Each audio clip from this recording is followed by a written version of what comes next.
చిన్న ఇంట్లో ఇంకొక మామిడి మొక్క ఉంటే బాగుంటుంది అనుకున్న కోరిక తప్ప కోట్లు సంపాదించాలి, పేరు రావాలని ఇప్పుడు ఆశించాల. సో నన్ను ఎలా పెంచారు మా ఇంట్లో అంటే మీరు ఆశ్చర్యపోతారు. మొన్న నా friend Anand Sai TTD board సభ్యుడిగా నియమితులయ్యారు. అతను చెప్తా ఉన్నాను నాకు ఈ మధ్యన, నన్ను ఎలా పెంచారంటే మా ఇంట్లో అతని ఆనంద్ సాయి మాటల్లో, చిన్న తంబి అని తమిళ సినిమా ఉంటుంది, మన తెలుగులో చంటి అని సినిమా తీశారు. చిన్న తంబి కదా అవునా? అందులో హీరోయిన్ ఎలా పెంచుతారు ఇంట్లో నుంచి బయటికి వెళ్లకుండా,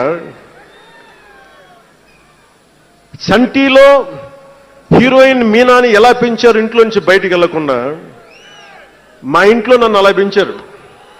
వీడి బయటికి వెళ్తే ఏమైపోతాడో, సున్నితమైన వ్యక్తి, వీడికి ఆస్తమా ఉంది, వీడికి ఇలాంటి పరిస్థితుల్లో నన్ను ఇంట్లో నుంచి కదలనివ్వకుండా, ఎక్కడికి వెళ్ళనివ్వకుండా, ఎక్కడికైనా బయటికి వెళ్తే పంపించారు. ఒకరోజు చెన్నైలో నేను అన్నానగర్లో కంప్యూటర్ ప్రోగ్రామింగ్ కోర్స్ చేసేవాడిని ఓ సంవత్సరం పాటు. ఆ ప్రోగ్రామ్ ఫైనల్ చేసే పరిస్థితుల్లో టైం 10:30 అయింది, 10:30 రాత్రి. ఇంటికి వెళ్ళడం గంట లేట్ అయింది. అంటే మనం సాయంత్రం 6 గంటలకల్లా వెళ్ళిపోవాలి. ఆ రోజు 10:30కి వెళ్తే చెప్పా పెట్టకుండా, అంటే మన కొంచెం లేట్ అయింది ఎగ్జామ్స్ వల్ల. ఇంటికి వెళ్ళేటప్పటికి ఎలా ఉంది అంటే, ఇంట్లో ఆడపిల్ల వెళ్ళిపోతే ఇల్లు ఎలా ఉంటుందో, 10:30కి నేను ఇంటికి వెళ్తే మా అన్నయ్య షూటింగ్ నుంచి క్యాన్సిల్ చేసుకుని వచ్చేస్తా ఉన్నారు.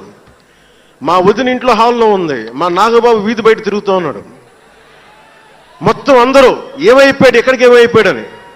నేను ఎగ్జామ్ రాసి వస్తున్నాను, బస్సులు దొరకలేదు నాకు, 2 బస్సులు మారి రావాలని చెప్పారు. నాకు కార్డు లేవు ఆ టైంలో. అంటే అలాంటి నన్ను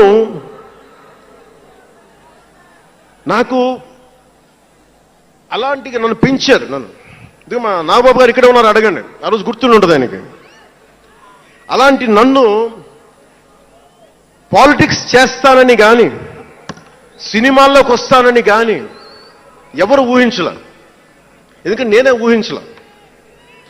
పోనీ 18 ఏళ్ల వయసులోనో 20 ఏళ్ల వయసులోనో 10:30కి లేటుగా వచ్చామంటే ఒక అర్థం ఉంటుంది. అక్కడమ్మాయి ఇక్కడ అబ్బాయి, గోకులంలో సీత, సుస్వాగతం, తొలి ప్రేమ చేస్తున్న సమయంలో, మేబీ తొలి ప్రేమ ముందు అటో ఇటో, సంగీత్ థియేటర్లో, హైదరాబాద్ సంగీత్ థియేటర్లో క్లింట్ ఈస్ట్వుడ్ నాకు ఇష్టమైన హీరో, అతను సినిమాకి వెళ్ళా. బ్రిడ్జెస్ ఆఫ్ మాడిసన్ కౌంటీ అని ఒక ఇంగ్లీష్ నవల్ ఆధారంగా తీశారు. అది నాకు ఇస్తుంది ఆ నవల్. సో ఎలా తీశారని చెప్పి నేను షూటింగ్ రిలీజ్ కూడా అయిపోయినట్టుంది తొలి ప్రేమ. నేను నా ఫ్రెండ్ ఆనంద్ సాయిని, హరీష్ పాయిని, ఇంకో 2-3తోటి సెకండ్ షోకి వెళ్ళా. సెకండ్ షోకి వెళ్ళి ఇంటికి వస్తే కింద మా నాన్న